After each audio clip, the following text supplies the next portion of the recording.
Welcome, everyone. So I know people are still getting in.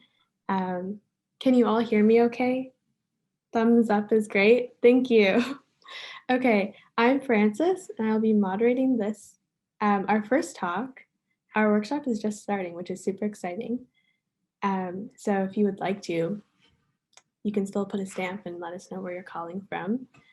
And then anyone joining us online, feel free to turn your camera on.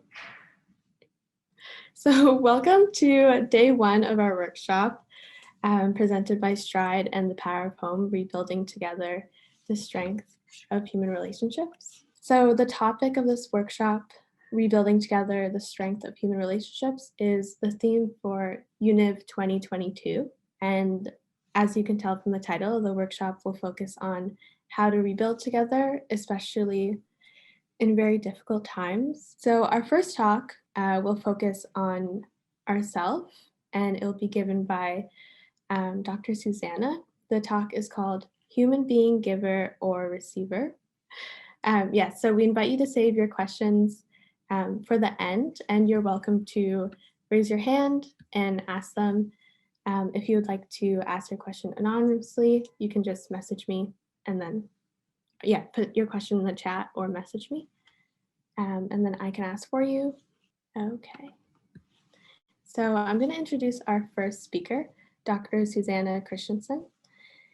So Susana has her master's in metaphysics and philosophy of knowledge and a doctorate in philosophy with a Ph.D. thesis, The Dynamic Unity of Human Action. She has a passion for the topics of freedom, determination, identity, theory of knowledge, and interdisciplinary studies on human behavior. She loves answering all types of thoughtful questions. So welcome, Susana. Thank you very much for the invitation. As Frances said before, I love seeing faces. I love interacting with people, which will be better, not in this setting, but in a different setting. But if you don't mind, those who have their camera off, if you feel like turning it on, that would be ideal. Like this, I can see your faces. Thank you, Christina. Like this, I can see your reactions. And if we're understanding each other, this is, well, we are going to try to make it as a dialogue as much as we can. I'm going to ask you one question along the presentation that I'm going to need your input on, because I really don't know many of you. There are some familiar faces, but there are many of you that I don't know. So I'm going to need your input at least twice in this presentation. As Frances says, you can keep your questions for the end. But if there is a question that you say, if I don't get an answer, I cannot continue listening to this because it's a key thing that I need to understand, just feel free to raise your hand, and Frances very nicely will, well, if I see it, I'll say, if I don't, I give you a moment to talk, otherwise Frances will let you talk. So before starting our topic today, I want to say two things. The first one, those of you who have heard me before know that I'm gonna say this, but thank you for being here. Like, seeing people who spend their Friday evening listening about philosophy give me a lot of hope in humanity. So I hope you're going to enjoy this evening as much as I enjoyed preparing it. And the second idea is that everything that I'm going to share here with you tonight are things that I have learned from someone else. So I hope this is what I see knowledge this way. It's like a chain that is passed from one person to the other. So you are going to be now part of that chain. I said this also for practical reasons. There are many things that I'm going to say, most of these, that I have learned from my professors. And I'm not going to quote them anytime, like every time that I speak about that, because it would be one quotation after the other. So I'm just going to quote Professor Polo, a professor from Spain, because the second idea that we're going to develop is fully from him. And then especially in the first part, we're going to quote, or we're going to share with you ideas from an Italian professor, Presova, that I found very inspiring. Okay, with this, we're going to start our topic today. Our topic is a question. And because I don't know you, I need to know your thought on that question. So the question is human beings, the title of this presentation, human beings, giver or receiver. So the first thing that I need to know is what you think about it. You're gonna tell me, we don't know, but you have a feeling, you have an intuition of about this question, and this is the only thing that I would like to know. Those of you who are in groups, like in Kinder, just either decide what you think by democratically, or choose one person that gives her opinion. But we're gonna do it with a poll that we're gonna run right now, and just simply said if you think that human beings are givers or receivers. Okay, are human beings primarily to give or to receive? Hinter is debating what they should say.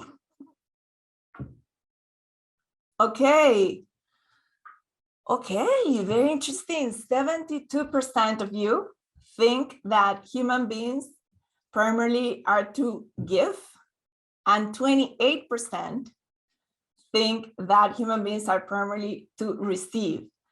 So if you don't mind, I would like to ask someone, one of these 72% people who said that human beings are there to give, why you chose that option. You can open your microphone.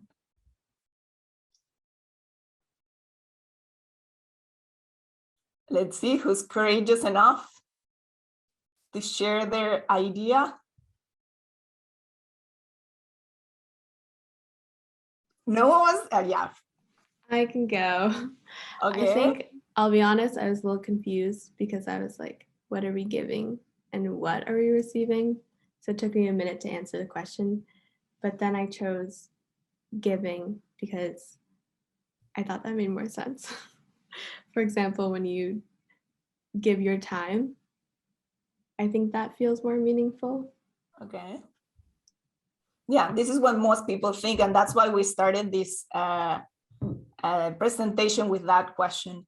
Can someone of those who said that human beings are mainly to receive share the reasons of her choice? Chestnut is getting ready to talk. Yeah, can I go? Well, we actually picked receivers because givers, because that was the consensus. But I thought receivers because I just thought everything that we give, we have received, and even if we decide to not give, we have received something. So overall, like the amount we have received is always greater than what we give. So that was my logic. But I understand why givers. So yeah. Yeah. Okay, perfect. With this, we have a base to start our discussion what we're sharing tonight. The first experience of love that you all have had, it wasn't an experience of loving. It was an experience of being loved. Precisely because first, but we just heard from Chestnut, I'm sorry, but I'm gonna call you Chestnut. I know you are different people with different names, but as we just heard, we have received first, and then we give. There is a phrase that I'm not gonna use in this presentation, but I'm gonna say it, and I'm gonna say why I'm not gonna use it. We usually say we cannot give what we don't have. This phrase, understood in our cultural context today, and that's the reason why I don't use it, is a little bit dangerous, because it could seem that we have nothing, then we have to get something in order to give that. We are not talking about this today. We're talking about being primarily givers, receivers, because before we even start thinking of giving, we have already received a lot. So our first experience of love is of being loved. And the first gift that we receive is ourselves. So if we think of what you have received, the first thing that you're gonna think about is your own life, the community that you came in to be, the family that you have. All these things were given to you. When people are usually, well, now I don't know because everything is happening before time, but when people are like 10, 11 years old, we start to realize how much we have received without doing anything. When we start being more rational about the world, and we see that our parents has given us a lot, and we haven't done anything to deserve what we have received. This is one of the first experiences of being loved in a conscious way. So we first receive, and this is the first experience of love. That means that we do not start from zero. Our lives is not emptiness that we have to fill with our actions. This could be a whole conference. I'm just going to mention this idea and develop a little bit, but keep thinking about this idea because it's very into our breathing almost. Like we are not starting from zero when we start. There is a professor who says something very inspiring about time. He says, time is love that unfolds. And we can summarize our life in that way. Our life is love that unfolds. So we have received love, and what we do in our lifetime is to express, to give that love that we have previously received. So I wanted to start with this idea because what we're going to talk about here, one of the topics that we're going to develop is vulnerability.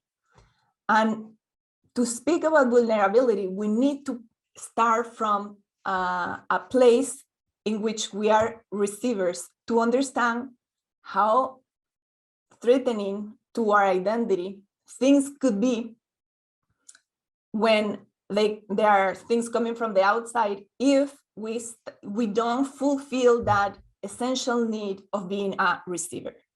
So life is love that unfolds. We don't start from zero, and we are mainly receivers because the first experience of love that we have is to be loved. Today, we need to learn how to receive. This is a funny thing. If we intuitively, many of you, a big majority of you said that we are here to give. And yet I'm telling you today, we need to learn how to receive. And this is because in general, our education system is set to teach us how to be autonomous. I live here in Montreal, and now we're in winter. So there are winter activities going on. And when you go out to skate or to ski, you hear little kids like 5 years old put it on the skates, and the mother wants to help the kid, and he would say, "Je suis capable" en français. So I'm able to do it. I want to do it by myself. And we're proud of this when we see that someone wants to be autonomous, wants to do things by himself, herself. So we value a lot autonomy. But this could be dangerous because of the last idea that we're going to share today. Keep this in mind. And because we can see others as a limit or as a rival, competitors to our autonomy. And if we do that, the receiving end that is so essential to our identity is not really there. So when we think about receiving freely today, we have a little bit of trouble with that. There was a friend who went to visit a young mother who had 3 kids. She had had a surgery. So this friend thought, I'm going to bring her a meal for the family. And so she did. When she was there, her friend, the one that had the surgery, was happy, grateful, but she repeated several times, as soon as I'm well, I'm going to cook for you too. And then a little bit later, I'm going to pay you for that. Not paying, she wasn't meaning money, but I want to do something for you because you did that for me. Until that friend had to tell her, please don't pay me back. My pay is that you enjoy that meal. Don't pay me back. And she said, I feel uncomfortable not paying you back. This is something that we see in different situations. And it's because we're not used to free gifts. Even when there is an ad about free gifts, let's say 2 free tickets for a concert, then there is this disclaimer in small font that says 2 free tickets if you buy 4 at the regular price. So we're always ready to doubt about a free gift because it's not very common. And that is hindering our capacity to receive. So today we need to learn how to receive. There is, like when we think, why is it so difficult to receive today? And the reason is precisely that we are vulnerable. When we are in the receiving end, we do not control what is given to us. So we are vulnerable. If we were in person, I'll ask you, what's the etymology of this word? But I'm gonna share it with you. So I'm gonna share, oh no, it's not this one. I'm gonna share a PowerPoint where you're gonna see the etymology of this word. Because I think with the etymology, we're gonna know already what the word means. So the word vulnerability comes from Latin as everything. Vulnus vulneris, vulnera means wounds. I took the plural because it's gonna be easier to see it in that word. And then ability is the same thing as it is in English. So vulnerability is the capacity to be wounded, the capacity of being susceptible to be wounded. So it's clear that if we're talking about receivers, we have chances to be wounded. Usually someone that is already the passive voice means that you are receiving that action. So you are in the receiving end. There is a TED talk that you probably have heard about, and if not, or you have maybe seen it, by Brené Brown, has millions of views on YouTube, that is about vulnerability. And she says that when you ask people about love, many of them answered about experiences of heartbreaking. And when you ask people about belonging, she said you hear excruciating experiences of being excluded, of exclusion.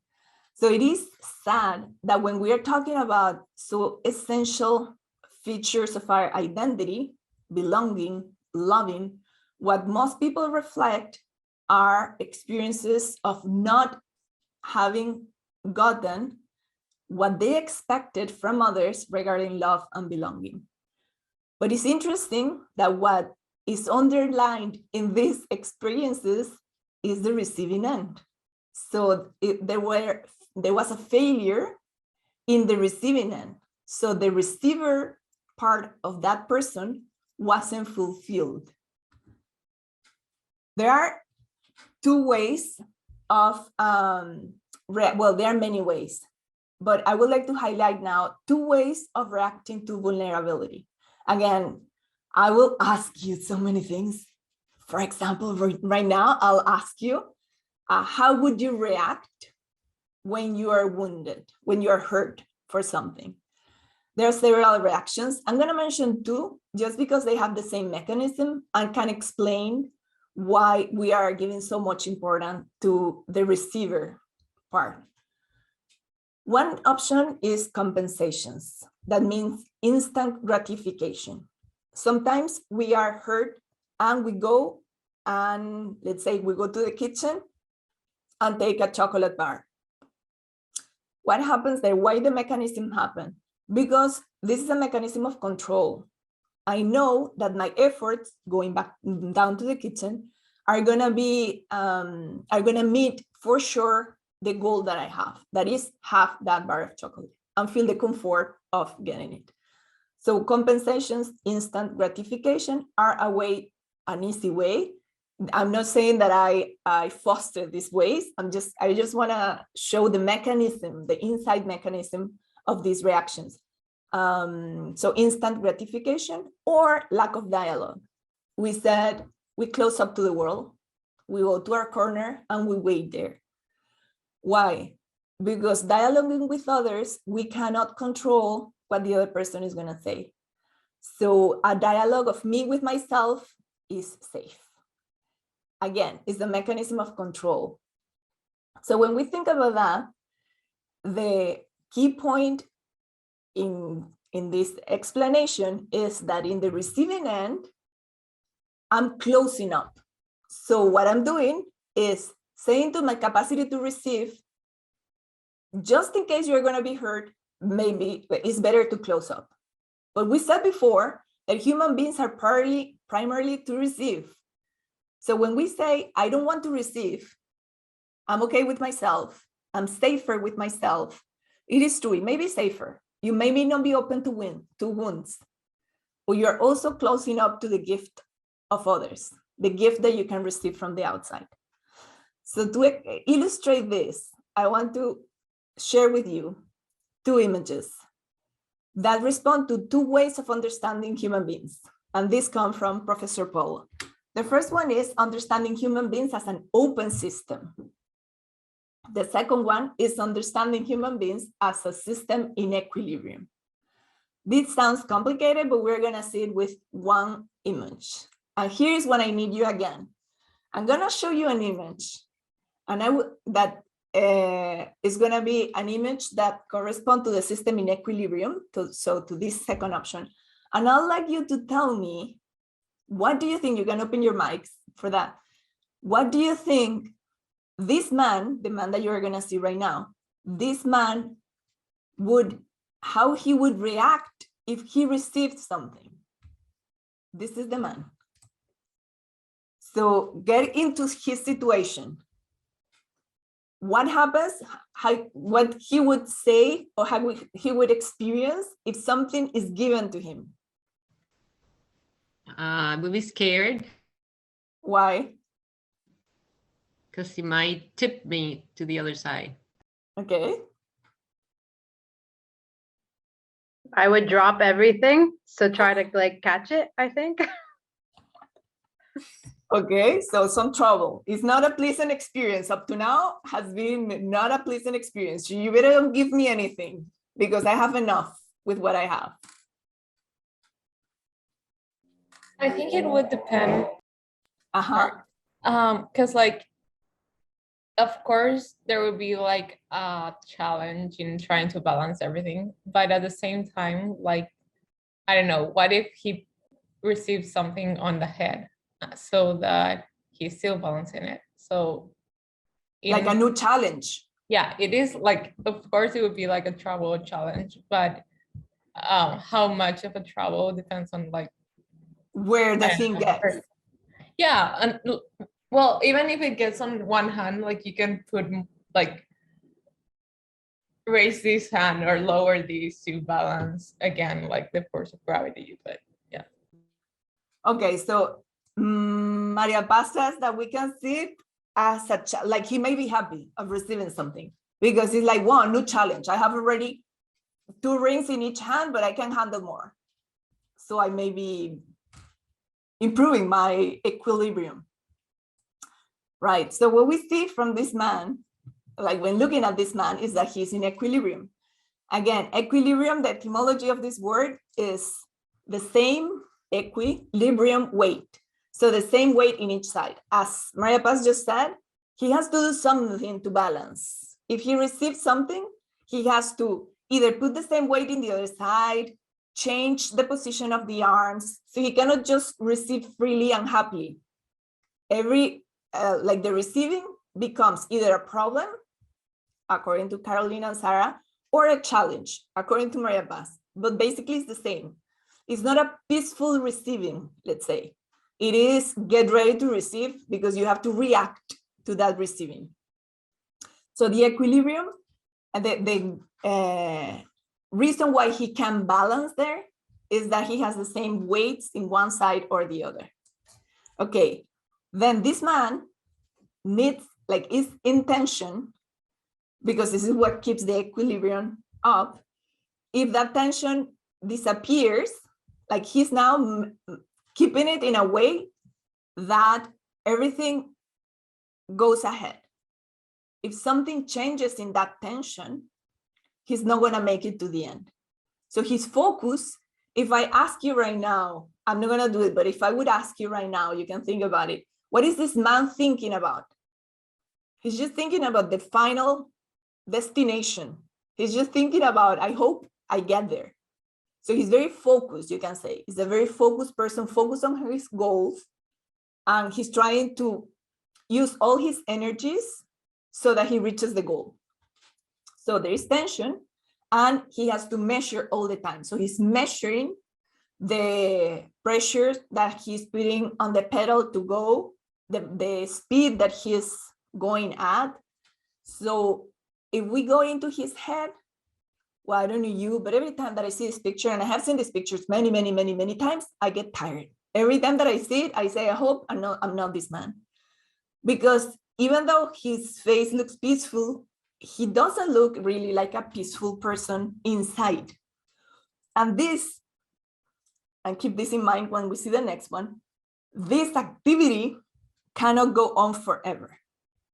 Precisely because he is not stable. He's stable because he's not falling out, but he's not stable because he cannot be like this forever.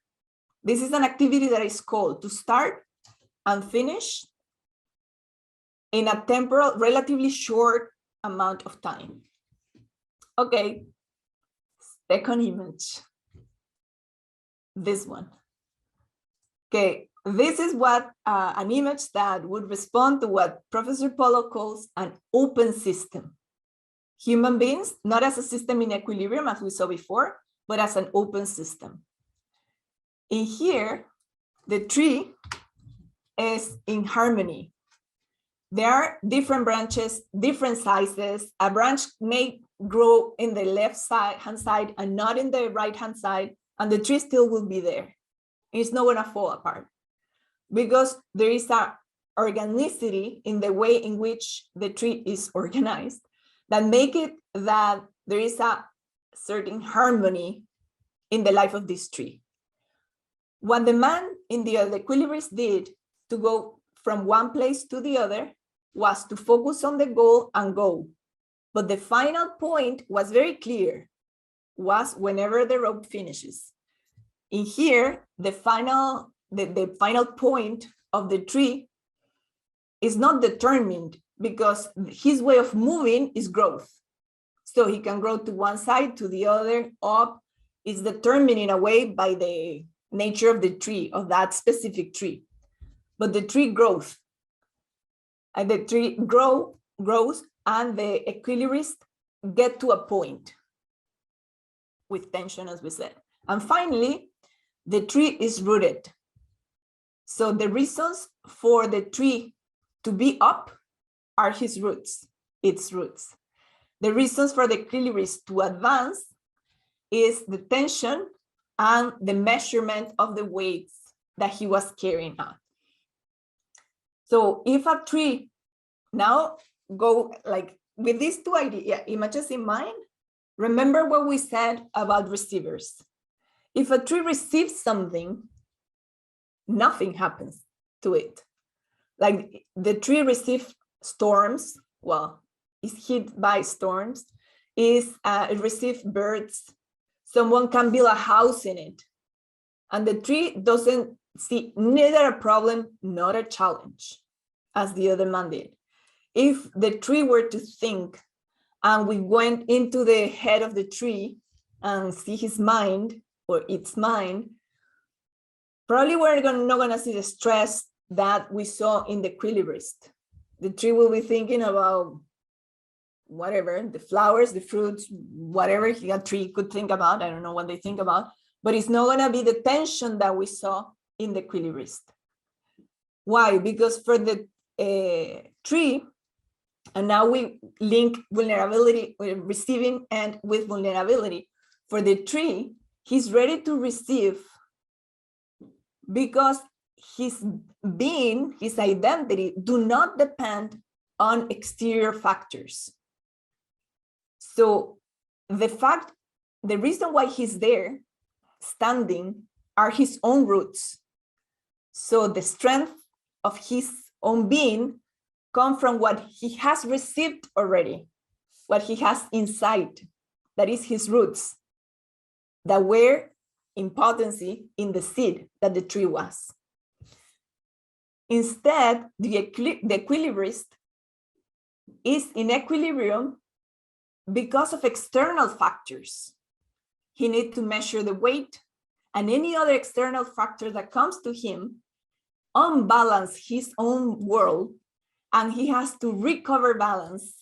Depending on temperament, he will see it as a problem or as a challenge, as we were saying before. But in any case, it's not a peaceful receiving, because he's not, the starting point is zero, precisely. The reason why he can keep going is because of conditions that he has created himself. So the speed, the measurements, the weights, all this is created by him using exterior factors. But he's not sharing something that he had already. He's creating circumstances from zero in a way.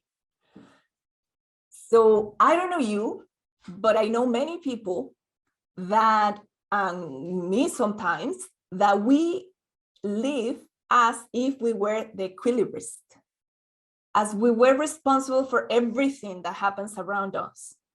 And if what it matters is to get to the goal that we have set for us. So Sarah says something very interesting. She said, if he received something, she said, if I was the equilibrist, I received something, I drop everything else to catch what I'm receiving. Okay, if she does that, she's gonna be on the floor in a second because the equilibrium is broken. So this is what happens. When the equilibrium comes from exterior factors, and I'm talking, let's say, the equilibrium of your life, because you are in midterms, that just, well, here we just finished. So the equilibrium in your life could shake and be broken when the reason why we keep going are exterior factors. So if we are that way, and this is what I want to show you with these analogies, if we are like the equilibrist, we are not receivers anymore, because receiving becomes a problem, because everything that I received has to be adapted. I need an adaptation. I need to get things into order again, because I have no space for receiving, because I'm focused on surviving. I'm focused on my own equilibrium. I'm focused on getting to the other side.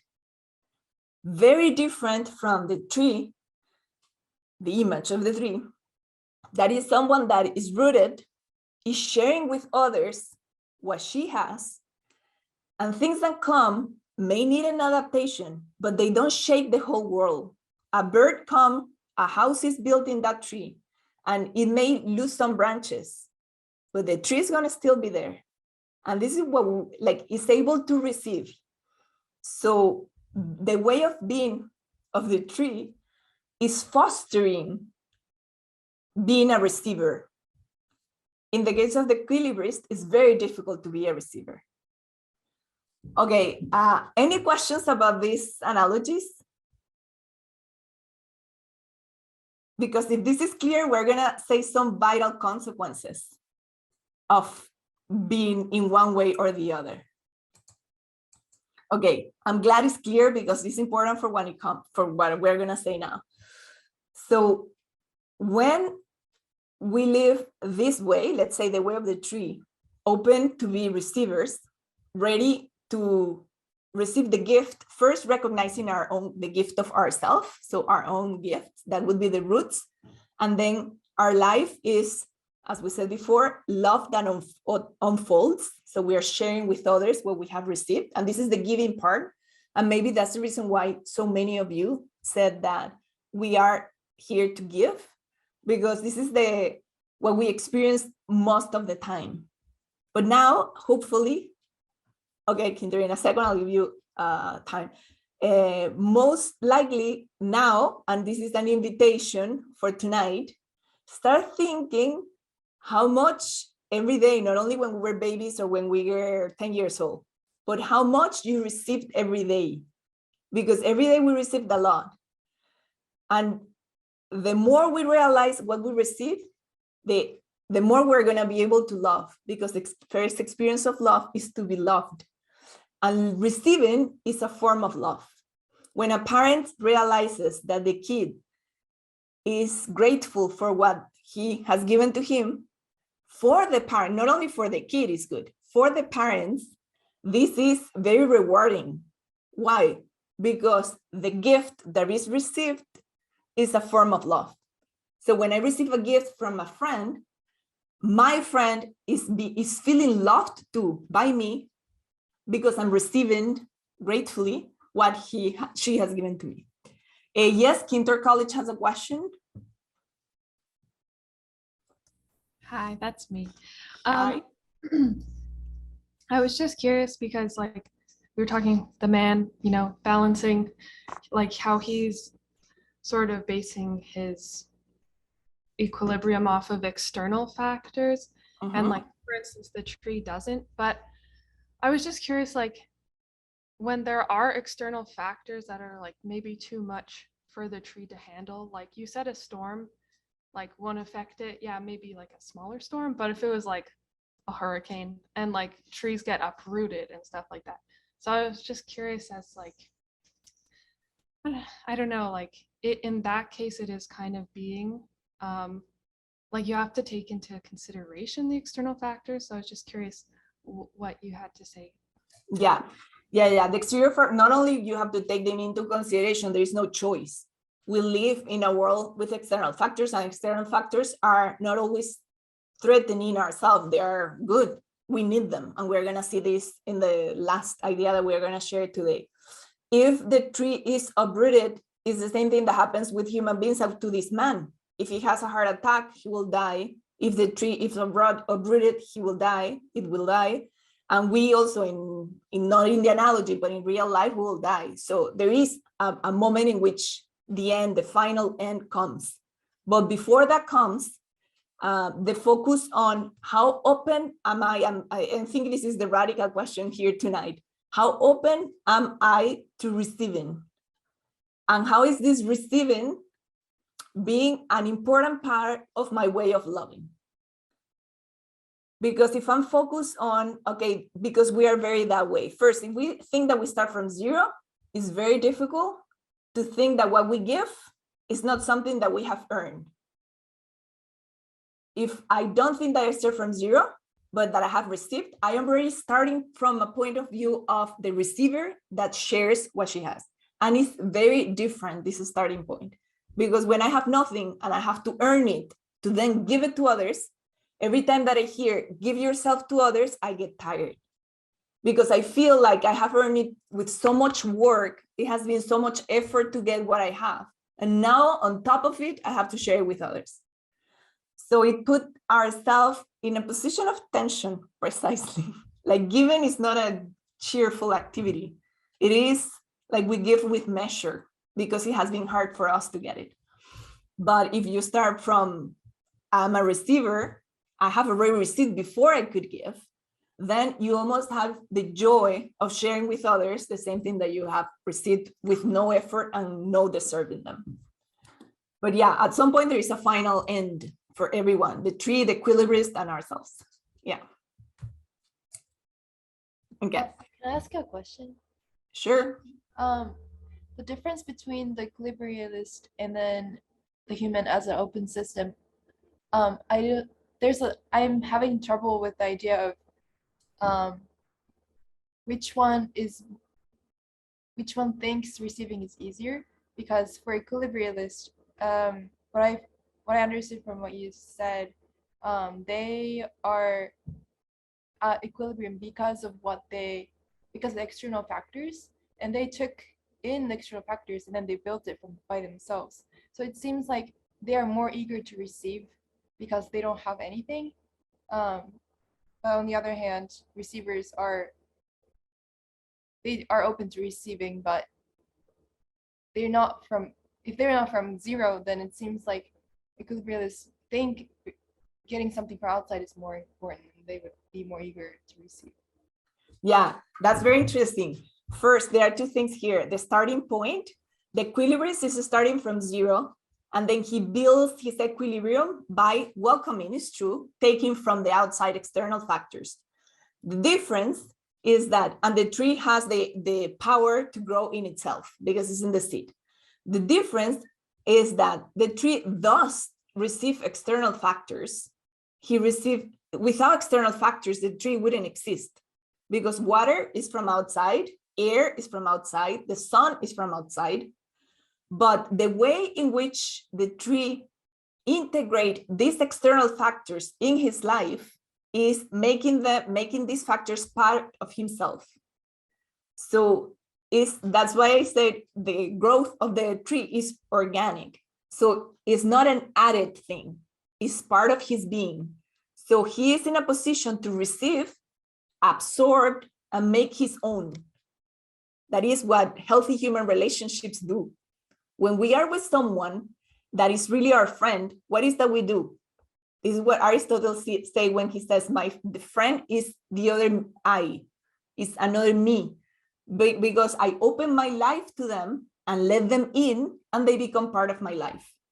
Instead, if I use the idea of the equilibrist, I can give him something, but this something is not going to be part of himself, because he needs first to balance what I'm giving him in some way, so change his life in the externals in some way that he doesn't fail. So it means that everything that I give becomes a problem for him, or a challenge, as we said, but it's not, oh, thank you for coming to my life.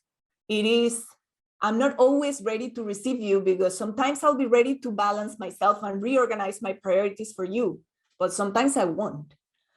So it's not an attitude of openness, even though it's true in both there are external factors. But the movement, if you see the part of the movements, you're going to see it clearly. This man moves because of these external weights, if they are balanced. The tree keeps growing independently of the storms, the trees, the birds, the house. So in both there are external factors, but the way in which precisely they receive these external factors is very different. So in the case of the equilibrist, to make the analogy with our lives, it would be like when you are with someone, and this happens sometimes, we're with a friend because of what that friend can give us. So that friend balances my life or complements my life, which is true. Our friendships complement our life. But if I'm with that person because of that reason, probably I'm being a little bit the equilibrist in my social relationships. But I'm not going to get into that, because we're going to spend the whole weekend speaking about social relationships. But thank you for that question. Okay, now we're going to see the three of many. I just chose 3 consequences of living that way. So having a beautiful life, as the slide here says. If we live like the tree, so ready to receive, we're ready to receive because we are rooted and we recognize the original gift that wasn't earned by us, but was received by us. If we understand that love is the first experience of love is to be loved, if we understand that life is love that unfolds, if we understand that vulnerability is difficult today, it's difficult to deal with today because we are educated to be autonomous, and being autonomous means not being affected too much by the outside, but being able to solve things by myself, which is a huge fallacy of our culture because we can't. We are gonna see 3 ways of understanding our own life that are gonna help us, hopefully, to live more as receivers. The first one is, you are not your actions. That means that we said before, we don't start from 0. There is a verb that is very used today, at least in philosophy, well, also in culture, because there is a book, very famous book, that is called that way, that is becoming. So if we understand life as becoming, it means that we start from 0, and our actions build our life. So if we understand life that way, our actions are crucial to define our identity. But if we understand as we're not starting from 0, life is love that unfolds, you are not your actions, it means that a mistake, let's say an F in an exam, does not mean that you are walking F. or any other mistake. It doesn't mean that you are walking mistakes. It means that you did something wrong, but that is different from who you are. Of course, there is a connection of your actions with yourself. We said before, we express ourselves in our actions, but that's it. We express ourselves in our actions. We don't build ourselves in our actions. We don't become through our actions. We are already someone that is expressing himself, herself through our actions. But these actions can be put into question. These actions can be opposed to, and I keep being who I am because I am first a receiver. I am who I am independently before I started acting, performing, living. Okay, second consequence. Love, I would spend my whole life saying this. Love is not a reward. No one, well, people do not love me because of what I do. Love is not a reward for my good behavior or for my good qualities. Love is a free gift. The best thing that someone, let's say that you receive a gift and you say, I don't deserve it. Is for me, the most beautiful answer to that is, it's true, you don't. But I want to give it to you. Because in that way, we realize that this is a free gift. She's not giving it to me, or he's not giving it to me because I'm a good friend, because I brought her meal yesterday because she was sick, because there is no reason. I give it to you because I want to give it to you. And probably if you have had that experience of a gift of love as a free gift, for no reason, you will know that this gives this makes you feel very secure because you are not afraid of losing him because you did do a mistake, because you're not afraid of losing him when you lost it, when there is no order in your life, when everything is a mess. That doesn't change the fact that you are lovable, because that part is prior to any action that you are performing. So love is not a reward. So we don't have to behave for someone to love us. People love us. Love, real love, is independent of the actions that you do. Of course, when there is a sharing love, so if someone loves me and I love the person back, then love is expressed in a more intense way, which is even more beautiful. But the idea here is that love is not a reward. So I'm receiving it, really receiving it from this place of receiver, from the place of I'm not doing it, receiving it because I have done something before. It's not the dynamic of the do ut des that is said in Latin. So I give you so that you give me back. This is not the dynamics that we are talking about here. And the third consequence is that we do not exist. We coexist. So being with others is not a choice. It's not like one day we wake up and say, you know what, I'm going to be social from now on. Like, it's not a personal choice. We are wired that way. And understanding this from the point of view of the receiver is very clear. Because we said the first idea that I mentioned here was the first experience of love is to be loved. Well, to be loved, we need someone else. We need someone who loves us. So since the very beginning, we are not just existing, but we are coexisting. There are people around.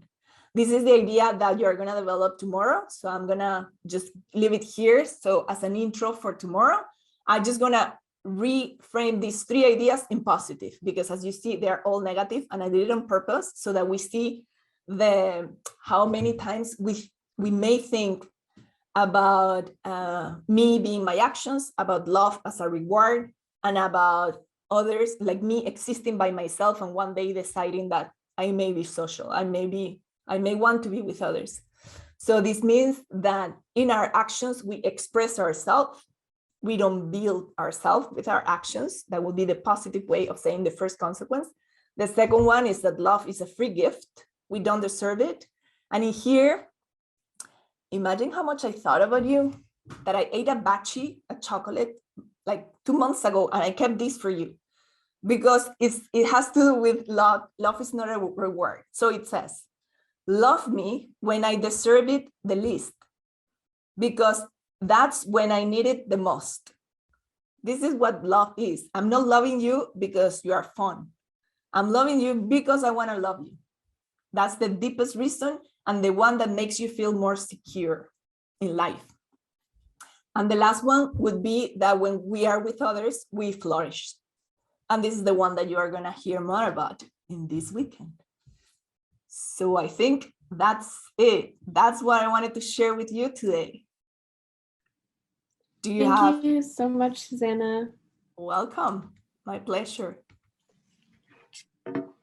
We do have some time for any questions.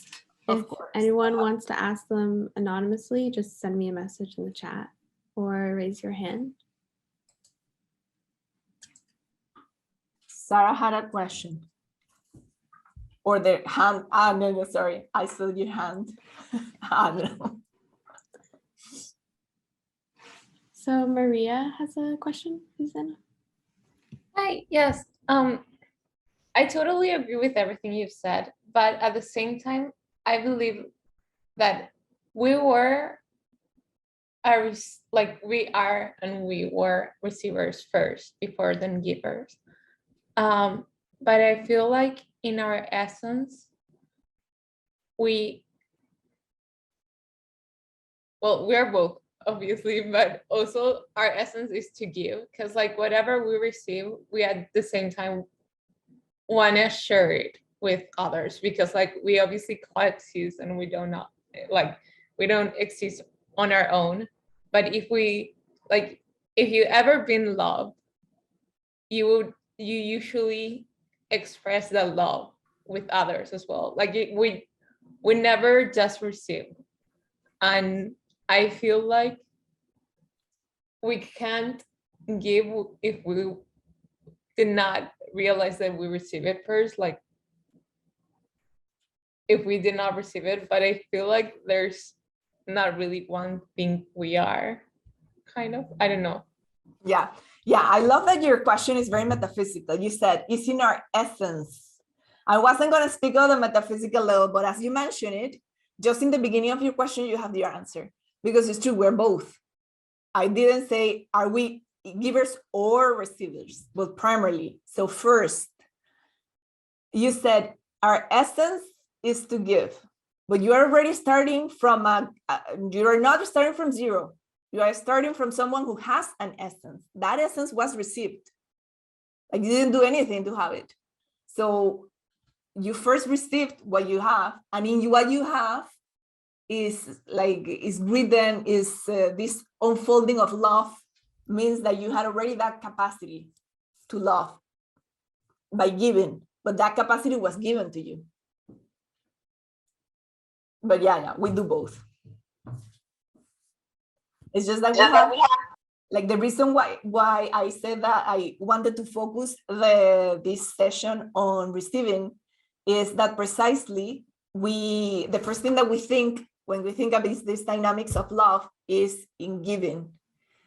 But there is so much accent, highlight in our life in giving that we get tired of. As someone said, I was giving a conference in Toronto precisely with high school girls, and I said at some point this phrase from a Disney movie that says, "Stop being a good girl."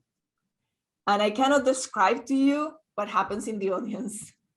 I said the phrase, and there was a relief. People were like, yeah. I was like, what happened? Like if being good, giving always was difficult. So what happened there is that the receiving part wasn't very digested, wasn't very thought about. Like if we really think about, okay, we have received that, we're not starting from zero. So the effort is true that sometimes giving ourselves, the gift of ourselves may be difficult in some situations. But if we understand it as sharing what we already have, life is different. If you try to live that way, you'll see. Thank you, Maria. I have a question from the chat, Susana, but I do actually, what you said made me want to ask the question is, I guess, where do we start when we face people who, like, yeah, they seem to have difficulty giving love? Like, instead of being frustrated or angry with them, how do you find compassion for that? Yeah. One thing to keep in mind is that sometimes people think, and we ourselves think because we're part of it, that we are loved for what we do or no, and not for what we are. But everybody has the capacity to understand and to experience, because this is, as Maria Paz says, in our essence. We all have the capacity to experience love as to be loved. So with a person that cannot love, in the sense of, I guess the question refers to someone that has difficulties in giving herself out. So maybe that person needs to have a stronger experience of her as a receiver. And we can help with that. Like if you are her friend or whoever asked this question, if that person has experiences of being loved without deserving, that is going to awaken. This is another way in which this professor speaks about love. He says, is the awakening that happens when the person you love gives you something, when you receive something from the person you love. So this awakening happened when we experienced love as a free gift. And this may be difficult for us as friends sometimes, like for us, for you, for each one of us, not us like a bunch. Because sometimes precisely we're not used to free giving either. Not just to free receiving, but we're sometimes not used to free giving. So we would like the other person's acceptance, or we would like the other person's recognition. But if we were there to awaken the capacity to receive love from that person, just the fact of giving to her that option is enough for us. It's a form of giving. Thank you, Susana. I think we have time for one more question, if anyone would like to ask. Yes. Thank you so much, Susana. I had a question. So I was kind of confused when you were saying that we're not our actions, and so like we're not what we give to the world.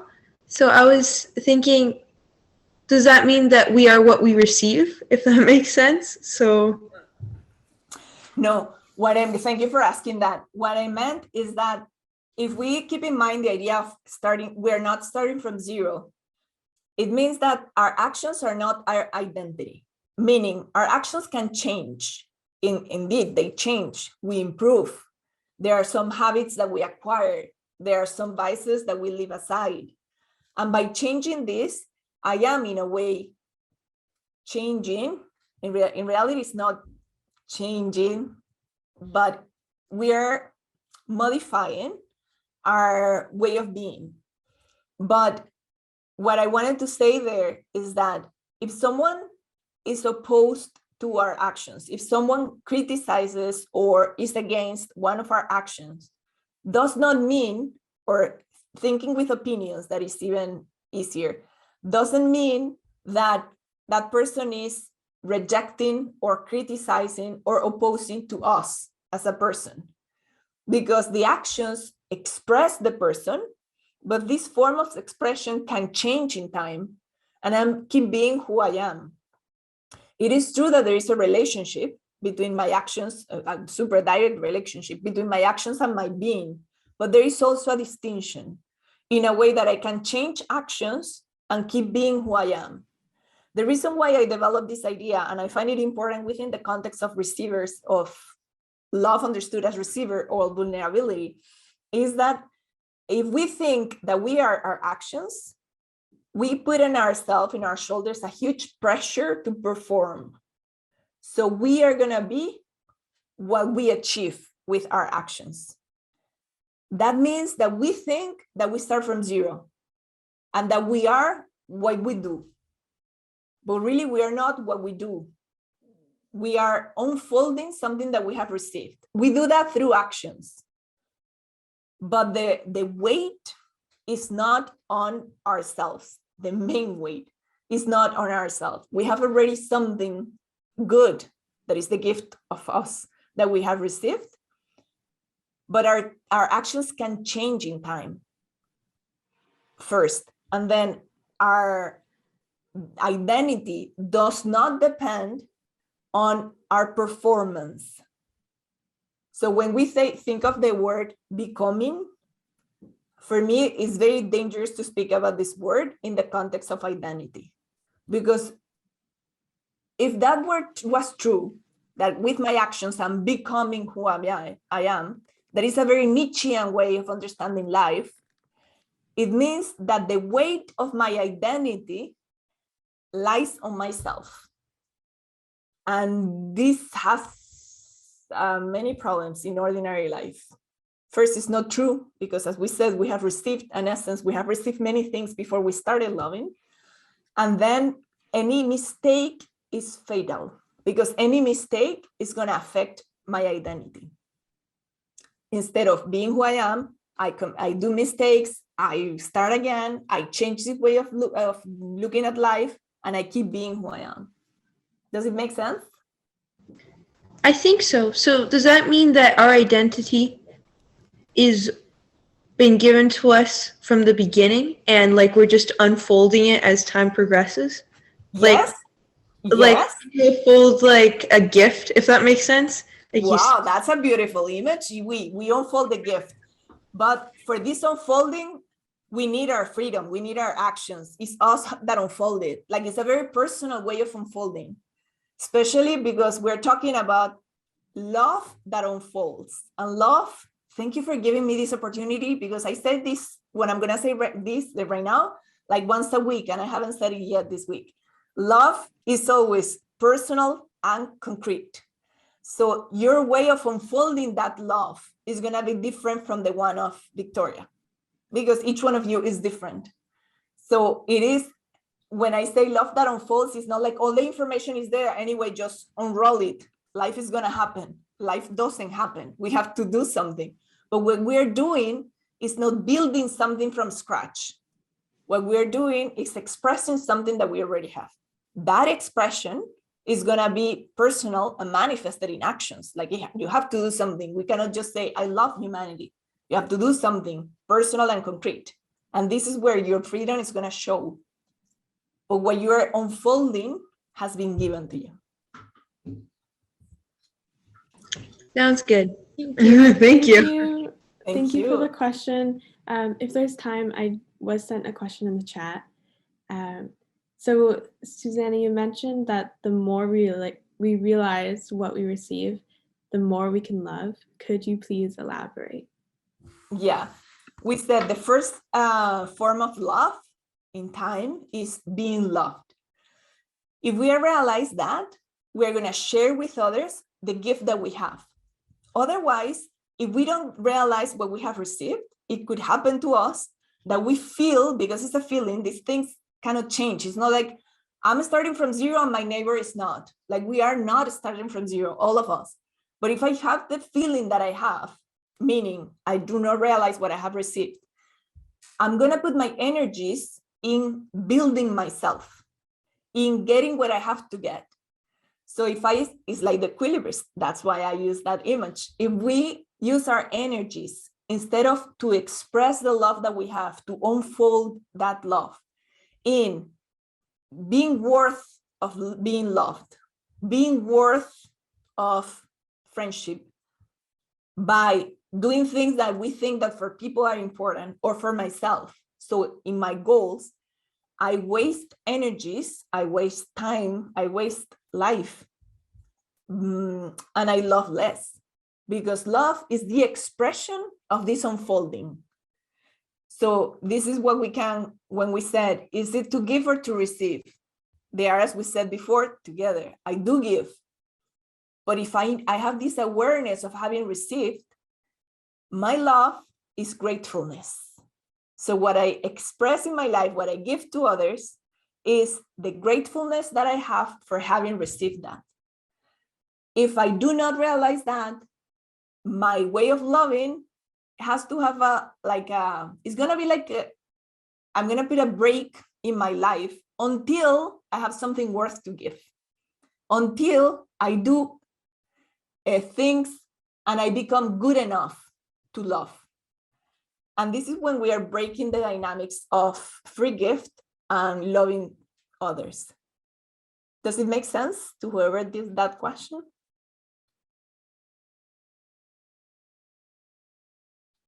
Yes, Kinder says it. Okay.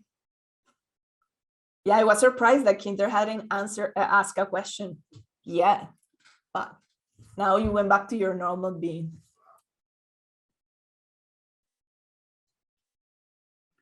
Okay, thank you so much, Susana, for giving your time.